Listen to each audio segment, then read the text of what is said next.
All right, well, I think we can go ahead and get started. My name is Lindsay Doyle. I'm with Interaction's Global Development Policy and Learning team, and we're really glad to have you here this morning to talk about measuring our organization's carbon footprint at headquarters, country, and field offices, why this matters, and how to get started. This event is part one of 3 events that we'll be holding in a learning series. And it's really designed to help organizations that are just trying to get started in carbon footprinting and kind of understand the different terminology. And I think it can sometimes be a little bit daunting, but this 3-part series is meant to really equip organizations with the knowledge and networks that they need to get going. This event is part of Interaction's new environmental sustainability working group, focused on what organizations can do both internally to reduce their own carbon footprint and waste, as well as to learn from peers along the way. We have 2 great speakers here with us today, Shengyin and Nagulan Nesiah. And before we dive in, I just wanted to share one of the key findings that came out of a recent survey we conducted among NGO Climate Compact signatories, as I think it's pretty relevant for today's conversation. So we asked a question in this survey about the extent to which organizations' climate work was being impacted by COVID-19. And this survey, we got a 43% response rate, and the unit of study was organizations. And so this, I thought, was a pretty interesting finding, in that accelerating long-term internal sustainability efforts, especially around reducing travel and commuting, was one of the actions that NGOs were taking the most, or we found the most NGOs pursuing during this time. And so I think this is really interesting, because there's this assumption that with COVID, everything's kind of slowing down. But I think in the space of sustainability, there's some real opportunities as well. With that, I will just briefly introduce our speakers and then turn it over to them. Shengyin is the Global Sustainability Manager at World Resources Institute, guiding their organization to monitor and reduce their emissions and waste. She also leads WRI's Sustainability Managers Roundtable, which is a fantastic monthly gathering and community of practice around environmental sustainability. And Shengyin is based in DC. Nagulan Nesiah is the Senior Program Officer for Disaster Risk Reduction for Episcopal Relief and Development, one of Interaction's members and NGO Climate Compact signatories. Since 2011, Nagulan has been leading Episcopal Relief and Development's efforts to run carbon offset programs, measure their footprint formally as of 2019, including securing board-level support for this effort. And he is based in Sri Lanka and is calling in from all across the world. So really appreciate you both being here with us today. They will each give a presentation that will last a total of about 30 minutes, and then we'll have plenty of time for conversation and Q&A afterwards. Just a note that we are also recording this session, just the presentation part of the event, and then we will stop recording to allow for frank conversation during the Q&A. So definitely encourage you to, when you ask a question, please state your name and your organization. So with that, I will stop sharing and turn it over to Shengyin. Hi, thanks for having me, Lindsay. I'm going to start sharing. Let me know when you can see the presentation. We can see it. Great. Here we go.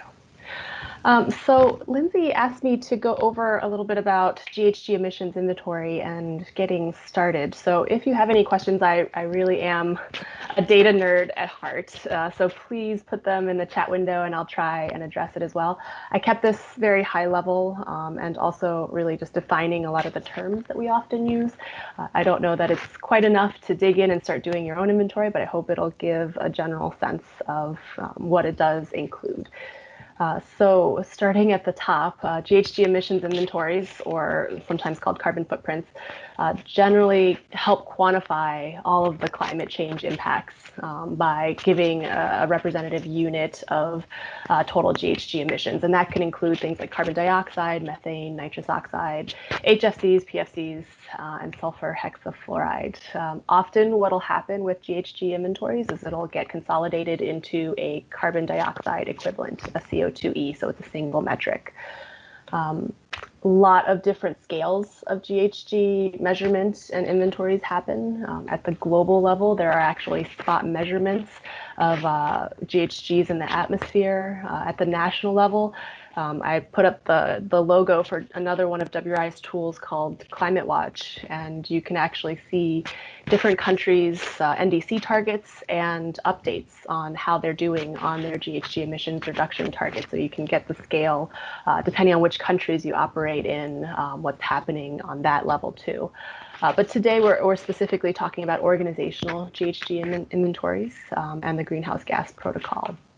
And then just as an aside, oftentimes people are also interested in how it translates individually, which can be a pretty tricky conversation and actual calculation the further away you get from national level data. But there are also tools that I've linked at the bottom if anyone is interested.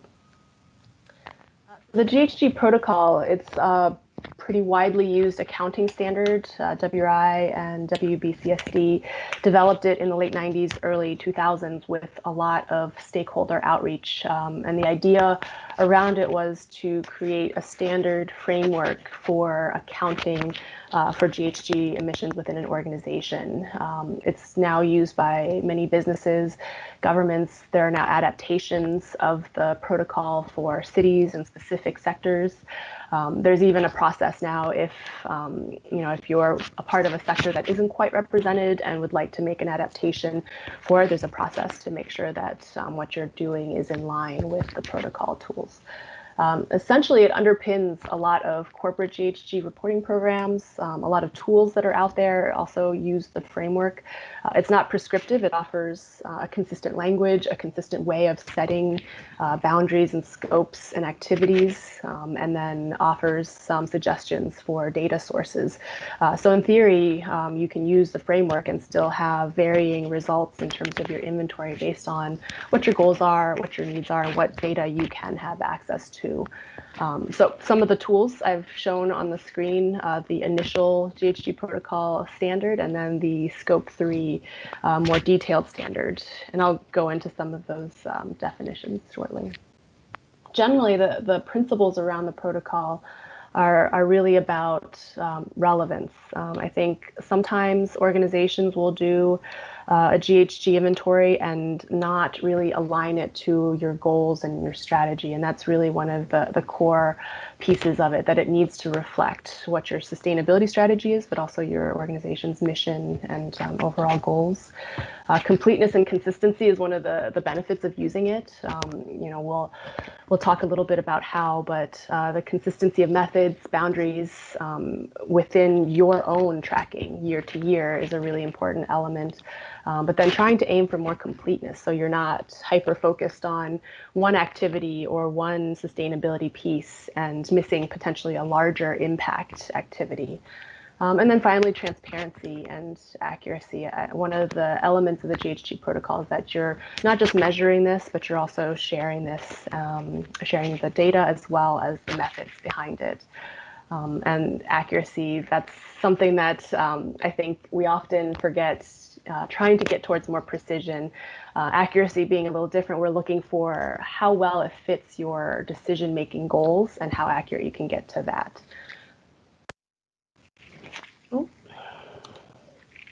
So a lot of times when you talk about GHG inventories, people talk about 3 different scopes. And it's a way of organizing the different activities that you could be measuring within an organization and their GHG impacts. And it essentially starts with scope 1 being the most direct impact. That's essentially emissions that are coming from your properties or your assets. So fleet vehicles, refrigerators and AC units, anything that does cooling also tends to have fugitive emissions come from it. And then on-site energy combustion. So if you have a generator, if you're burning fuel oil, if you have a wood pellet system, all of those are happening on your site. And so that's all in scope 1. Scope 2 is also a really popular category. It's indirect emissions, but it's from purchased electricity and steam. Most people, it'll be purchased electricity. And the reason why it shifts from direct to indirect is that indirect is offsite. It's no longer part of your assets. You're purchasing it. So a lot of those decision-making elements, how it's happening are not yours. It's someone else's. But you're still choosing to purchase it, and the impacts of purchasing it are still accounted for in your inventory. And then the rest of the diagram looks a little complicated, all of the purple arrows, but they essentially cover everything else, all the other things that we typically think of when we think about sustainability, waste, business travel, employee commute, impacts from purchasing different food, impacts from choosing a more sustainable vendor for your paper, how you handle your waste if you're doing a composting program. That's all in scope 3, and it's considered indirect, and it's roughly organized by upstream and downstream activities. There's 15 different categories. Most organizations don't do all 15, just because some of it's not applicable. Not everyone has franchisees, not everyone does investments, not everyone has leased assets or are leasing assets to people. But it covers the range of possible activities. So it's upstream is anything that you're paying for that adds cost. Downstream is anything that you maybe receive money for or reduces your cost. So scope 3, as I mentioned, includes all of those more typical things that people are taking action on. Business travel is scope 3, category 6. Commute, how employees get to work is scope 3, category 7, for example. So, I think this one is the more complex one. It tends to also have the largest component of your footprint as a total of the percentage. And it's also the one that has a lot more varying data sources and varying strategies to reduce. So it's a complex one. When you do transparency reporting, I think there's kind of a tendency for folks to want to dive into the activities related to scope 3. So, we want to address commuting by bike. We want to start that composting program, that business travel. But when you're doing GHG inventory, the starting point is really scope 1 and 2. It's one low-hanging fruit. Energy tends to be a relatively easy data set to collect. It's already usually billed to us, which is one of the things that makes it easier, or billed to someone. But it's also more directly influenced by you. So the fleet vehicles that you own, the AC units that you're running, the energy that you're buying from electricity, those are really kind of baseline activities to take care of. And while day to day people may not see those choices on sustainability, they have a really large impact. And handling what's within your ownership first is essentially the idea that you start with scope 1 and 2 as part of your reporting, and then do as much of or phase in scope 3 as you can. Taking a quick pause here. So if anyone has any questions, feel free to add it into chat. This is, again, very quick and high level. The GHG protocol website is at the bottom of all the slides, so you can go into that and look at more details and more examples as well. One of the things to consider when you're starting on a GHG inventory is the boundary, which is essentially how you'll define ownership. And it doesn't have to be the same as how you might legally or in your accounting or in your auditing process define ownership. GHG protocol gives you a couple of options to think about. You can think about it in terms of equity or financial control or operational control.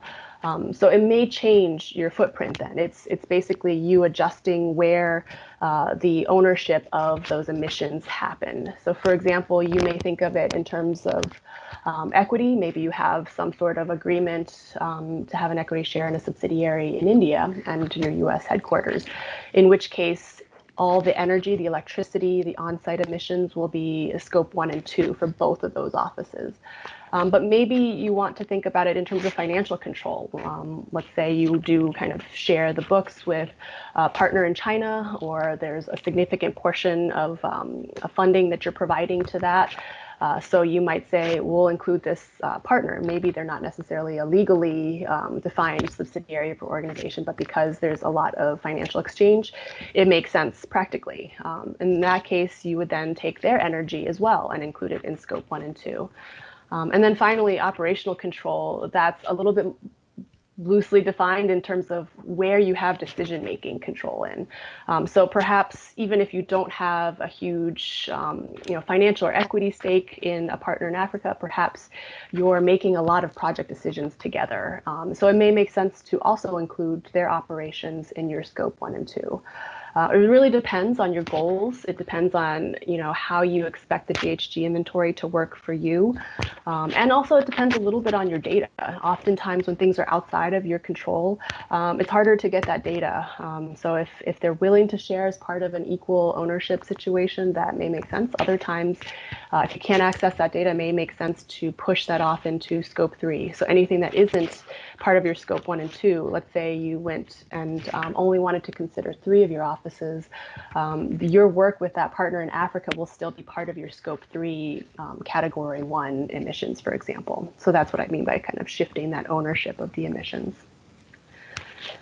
I have a question from David at Global Communities. If utility charges are rolled into your lease payments, which scope would those charges come under? That's a really good question. So it's, again, a question of data versus your strategy. For WRI, this is the exact situation that we have. We have our utility charges as part of a pass-through on our lease payments. So it's a little difficult to get that data through those lease payments. But we've worked out with our building management company. They share their energy tracking. It's something that's required in the DC area anyway. So they share their spreadsheet of energy payments and energy totals per month, and we use that data. So we then roll that into our scope 1 and 2. That I think is the ideal if you can get that data from the building management company. If you can't, then perhaps it is something that you have to roll into scope 2. There are other alternatives. There are ways that you can also estimate, and you can install sub-meters on your own spaces. It may not be tied to your billing, but then it would give you a measurement that you can then still take that data into scope 1 and 2. Another aspect or another term to keep in mind is reporting year. So sometimes you'll be working on a particular year. Let's say you're doing your 2019 GHG inventory, but you'll be getting data from a number of sources. And oftentimes, depending on the activity you're looking at, some of it may naturally be forward-leaning, others may be a little bit more past data. I think the thing to keep in mind is that term reporting year. One of the things about doing a GHG inventory is tracking all of your assumptions and your boundaries and your data sources. And one of the things that happens after many years of doing it is that it starts to get a little bit messy. So having a clear reporting year defined is really important. That difference between fiscal and calendar, for example, if you hand off a 2018 GHG inventory to someone and they're expected to take it on next year, it should be clear whether it was calendar or fiscal, for example. And that's speaking from experience and having old spreadsheets to go through. So that's an important definition that often gets left out in the details. The calculation, just to kind of put people at ease a little, it's a lot more straightforward than it sounds. When I list the many gases that are included, and when we talk about sort of the impacts and the activities and the scope and the boundaries, it sounds complicated. But oftentimes what you're doing with the GHG inventory is just converting activity data using an emissions factor that you find from reputable sources. And the protocol tools and framework guides suggest some sources. So essentially what you're really looking for from your end is a way to represent that activity data. So it's maybe utility bills. If you can't get utility bills, it may be a way to estimate how much energy that you're using, using sub-meters, using calculations based on the equipment that you have. It may be staff surveys if you're doing business travel. So there's a lot of different data that you can collect, and you can kind of think about it as a different a scale of rough data. You can do survey data if you don't have it from a source, to a more precise measurement like sub-meters or utility bill, billing, accounting stuff. I think just getting started and thinking about it, you can always improve upon the data precision over time. I wouldn't be overwhelmed by the fact that you're not sure if you have the data, or that you don't know who to contact yet. There's ways to do estimates if you can't access it, and there's ways to kind of improve upon those over time as well. And then the other half of it is really making adjustments. So, the emissions factor, there are a lot of great sources out there, global, national, regional sources for emissions factors that are essentially activity data and GHG emissions. It converts it over. So for every kilowatt hour of electricity you're purchasing in Northeast US, what is the GHG emissions equivalent per kilowatt hour? And then finally, adjustments. Sometimes you do need to make some adjustments to make it fit your situation. Utility bills and lease spaces, for example, you'll need to prorate it for the square footage that you're leasing. So if you get the bills for the whole building and you only lease 2 floors, you'll just need to scale it for your 2 floors. Ideally, if you have sub-meters, that would be better. But again, it's that scale of here's your data, how can you work with it, and then think about improving that precision over time. I just have a few examples that I already went over. For like the utility bill example, you might gather your total kilowatt hours or megawatt hours in the year. EPA has pretty accurate estimates by region, by the grid that you're in for CO2e over per kilowatt hour, and then you might be modifying by space. Commuting is a little different. You may need to do a commute survey. Most people do. There are some examples out there of companies that have a very robust transportation demand management system. I found that very rare. So you have to ask staff what their typical commute is. And then using that survey, you can use GHG Protocol has a little tool that's based on different data, US data mostly, and you can convert those miles of driving, of taking rail over to CO2e. And then you might need to make some adjustments. So for example, if you're now doing mandatory telework days, now it's 5 days a week, but it could be 1 day a week typically. You can scale that footprint down based on that. If you had only a 50% response rate from your staff, you'll then want to scale that up to apply to all the staff that you have. And then one other example that's a little different that I wanted to share, that Scope 3 Category 1, all of the goods and services that you purchase and spend money on, that one's a tricky one to do precisely. Oftentimes, the vendors and services that you work with don't have GHG data. So there is actually a nice tool out there, the Carnegie Mellon EEIO LCA table, that essentially takes national GHG data and attributes a portion of that GHG emissions in the nation by economic contribution. So essentially it turns the national GHG data and national economic data by sector into an emissions factor, CO2e per dollar spend. So then you can use that table to say, I spent $100,000 on telephone services, and you'll be able to find a telecom sector and convert that over by the dollar spend. It's a little bit rougher because it's a national average. It tends to skew a little higher, so it doesn't necessarily represent sustainable businesses as much as kind of the average type of emissions. You can also do more precise ones where you work with a company, get their footprint, and then use their total revenue and figure out the portion of your spend with them, and that's the percentage of the footprint that then applies to your Scope 3. So there's a lot of ways and a lot of tools out there that help you with this question of what is that GHG emissions factor. Really, it's for each organization, it's about your activity data. That's the data load.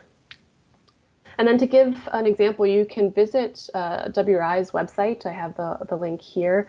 We just started to migrate our GHG inventories to an interactive online tool so folks can filter, play with it, dive into details within each activity.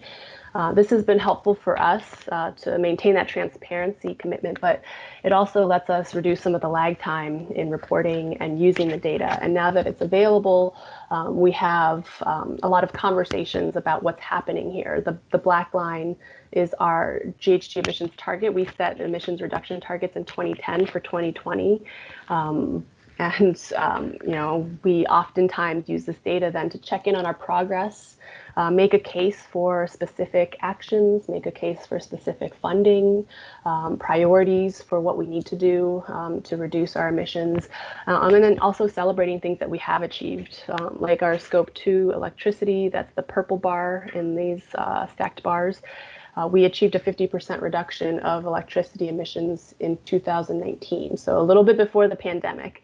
And right now we're having all these conversations about reopening, what that will do. And so we have this data to say, well, half of the year in 2020, we actually reduced our energy by 75% because we shut down the building or our floors during the required shelter in place. But when we reopen, we expect to actually operate the system at a higher energy level with additional ventilation requirements.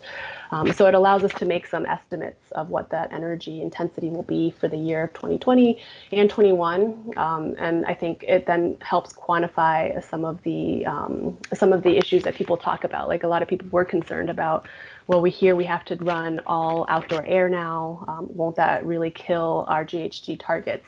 And we're able to then use the data to say, well, not quite. What we can do is some very targeted reductions. We can make 2 days out of the week mandatory work from home. We can operate some zones and continue to keep that number down to 2019 levels or lower. Similar with travel and goods and services, we've grown as an organization. Our staff count has increased 3 to 4 times in that period. So instead of going down, it's actually gone up. Our travel has nearly doubled. Our goods and services have quadrupled in emissions. And this isn't the most positive data for us to share, but we do share because it holds us accountable to make those efforts at reduction. And then we share the stories of what did work, what didn't work, what we've tried to do for travel reductions, and what we've tried to do for vendor emissions as well. The data just generally helps us prioritize our activities, helps our senior leadership pay attention to some of these actions, and help us find funding for it. And then this is a little bar that I've shown just in the conversations.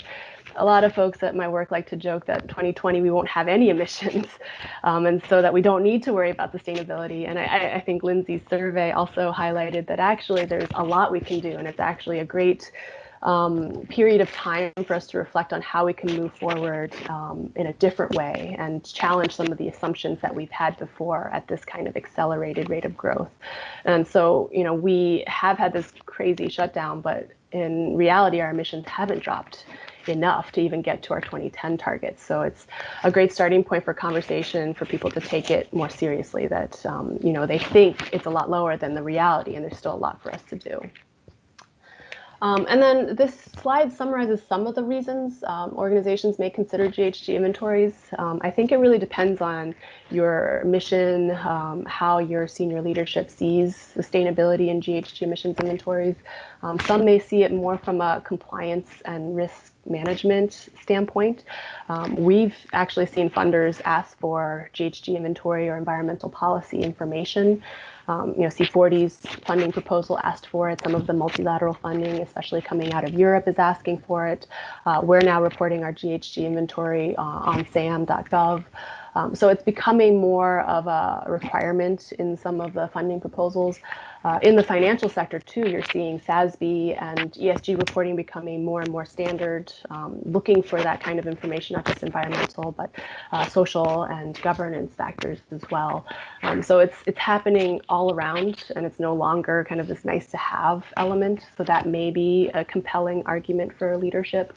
It also is a great risk mitigation or risk management metric. GHG inventories help quantify that potential risk to your operations in the future. And there are other strategies around it where you may convert it into a carbon price, for example, a shadow carbon price using that inventory. And that really then helps drive investment in those sustainability projects rather than in projects that aren't thinking about that in the long term.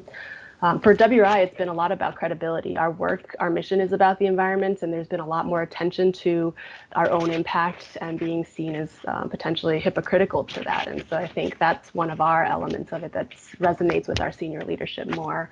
But then the actionable prioritization element too is helpful. I used to do sustainability management for a network of history museums. And I often got the question of why would a history museum care about climate change? We're really focused on history. And what really resonated with the leadership there was making the GHG inventory useful as a list of actions to take and prioritizing those energy savings, cost savings, high impact GHG emissions projects. And then that helped make the case to further fund and accelerate sustainability moving forward. And then finally, it might just be a good way to promote your leadership in the sector. It might be a way to kind of celebrate achievements that have happened. There's a number of ways to approach kind of arguing for a GHG inventory. And it also lines up with the idea of how does it fit your goals for your sustainability program and your organization's mission. I just have kind of a list of inventory tips. I think I'm a little over time, so I'm going to pause and stop here and hand it back to Lindsay and Nagulan. Thank you so much, Shengyin. That was a fantastic overview of the greenhouse gas protocol and kind of some of the things that folks can be thinking about as they're kind of wrapping their heads around this tool. So we'll turn now to Nagulan's presentation. I think what's important in all of this is also to see how it's done in practice.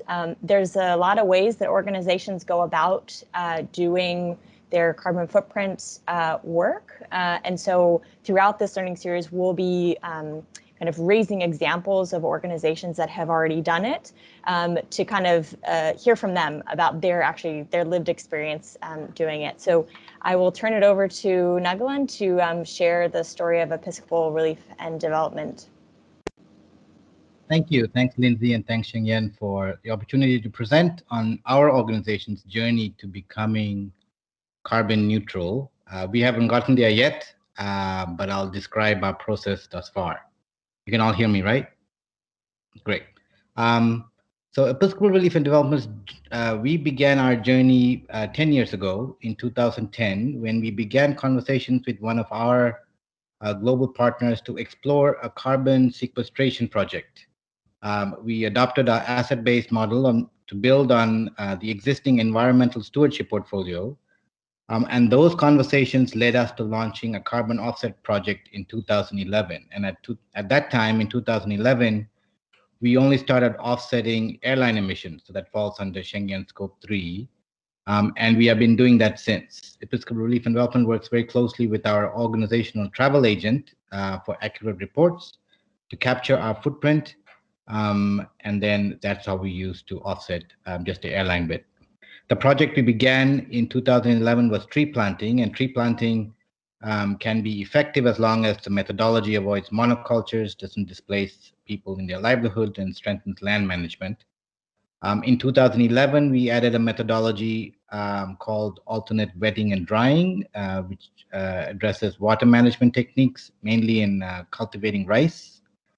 And then we are now looking at methods including regenerative agriculture and clean cook stoves. And I share these examples since all of these projects we intend to build within our partnership portfolio, since we realize, and I think will be similar to many of you, that we have many carbon sequestration activities that we already fund. So in addition to designing the actual methodology, we also prioritize the monitoring mechanism to make sure that we have the buy-in of the local community and that we have a external verification computation of the sequestration formula. So going back to footprinting, at the time in 2011, we only started the carbon offsetting of airline emissions. And then several years later in 2011, our board committed to becoming a carbon neutral by the end of our strategic period. And as part of our current strategic KPI on becoming carbon neutral, Episcopal Relief and Development is both taking initiatives to reduce our carbon, our organizational footprint, and also calculating a more accurate organizational-wide footprint beyond just the airline bit. So we wanted to measure many of the categories that Shengyin mentioned: energy emissions, office emissions, other transport emissions, and food event emissions. Then 2018, we constituted an internal staff team to achieve this carbon neutral goal. That took a few months. Then the internal team developed an action plan and began a request for proposal process to identify a consultant, which was, the consultant in 2019 conducted an audit, provided a report. We did a staff survey and staff presentation this year in 2020. And then we plan to expand our carbon offsetting projects and then monitor the organizational behavior change and hopefully become carbon neutral by the end of 2021. So throughout our process, we had to ensure the buy-in for three separate groups of people: our local partner, our organizational leadership, and our staff. So for our sequestration partner at the local level, we wanted to make sure there was strong community engagement that was compatible with asset-based approaches. We wanted to ensure local ownership of the project that was both compatible with their vision, and then there was both social and economic impacts as well as the environmental impact. We felt that would make the program sustain and much longer. For the organizational leadership, we wanted to make sure there was board commitment and it was part of our strategic priority. We had, from 2011, leadership budgets the leadership budgets offset funding. And roughly with our pricing, it was around 30,000 a year. And then in order to get that board commitment, we wanted to make sure that we build links with our existing program portfolio. It advances the wider church agency conversations on climate justice, and that it could also be generate fundraising opportunities through various gifts. And then sustainable consumption can also save money for the organization. So that was all of our organizational stuff. And then for our staff, as I mentioned, we facilitated a staff survey to seek staff perspectives on transport, on energy consumption, waste, food. We invited the staff to serve on this internal team. We provided options to calculate your own personal carbon footprint. And then we developed an action plan on reducing the footprint through behavior change activities. We wanted that buy-in of both the sequestration partner, the leadership, and then of our staff. And then lessons that we learned along the way, and maybe that would help, is that I think what would have helped from the very beginning is to ensure that our vendors that we had provided data. So we had our travel agent that provided airline travel data, but then utility companies to provide energy use data, and then building services for waste and recycling data, right? So that's important. We wanted to make sure that there was buy-in at both ends, at leadership level and at community level, and that there was strong monitoring mechanism both with the local partner and that the organization was also committed. Wanted to make sure that there was a robust carbon sequestration formula. So we wanted an expert, we wanted a consultant to help us through it. And then we created an eclectic carbon neutral team from various departments in the organization. And that kept the staff engaged throughout the process, focusing on the big picture, the why, the moral responsibility, and then connecting to the programs. We presented at in-house and all staff gatherings, and we tried to use layman's terms in presenting these complicated concepts and having small group discussions along the way. We also later in our journey connected with facilities management to create that leadership, so that, as Shengyin mentioned, we can sort of extrapolate data out of building-wide utility payments, because we did not have sub-meters. So that was something we learned later in the way. And then we created, and I'm really impressed by the WRI graph that Shengyin shared. And what we are working on now is creating a tangible baseline that people understand with specific and attainable goals, both short-term and long-term. And then looping back to the bar graph that Lindsay shared as we started today, we wanted to harness this current COVID reality to accelerate our environmental sustainability and find new ways of working that require less travel and less of a footprint. So I'll end there. We were going to try this in Zoom, but we can try it with Microsoft Teams. But one of the ways that we engaged with our staff is that when we had our staff meetings, we had a few polls, and we can do this now. And just to give you an idea, as you compare it to your own organization, our organization is headquartered in New York with about 30 employees, mostly in New York, and we have roughly 20 employees working remotely, 7 in Ghana, 1 in Sri Lanka, that's me, and the rest in various parts in the US. And so that gives you some perspective as we have these poll questions. And then we roughly have about 130-person event a month, with a partner meetings, board meetings, fundraisers. This was all pre-COVID, and then a slew of printed material. So, Lindsay, I don't know if you are able to share the first. I will try to, yeah, I'll try to share the first poll question. And if you're done with your presentation portion, I might also suggest that while I do that, since it's the first time I'm doing it in Teams, that we also kick it over to question and answer. If folks wanted to start to raise questions that they have, feel free to type it in the chat or unmute yourself, and I will also stop the recording so folks feel free to ask any and all questions.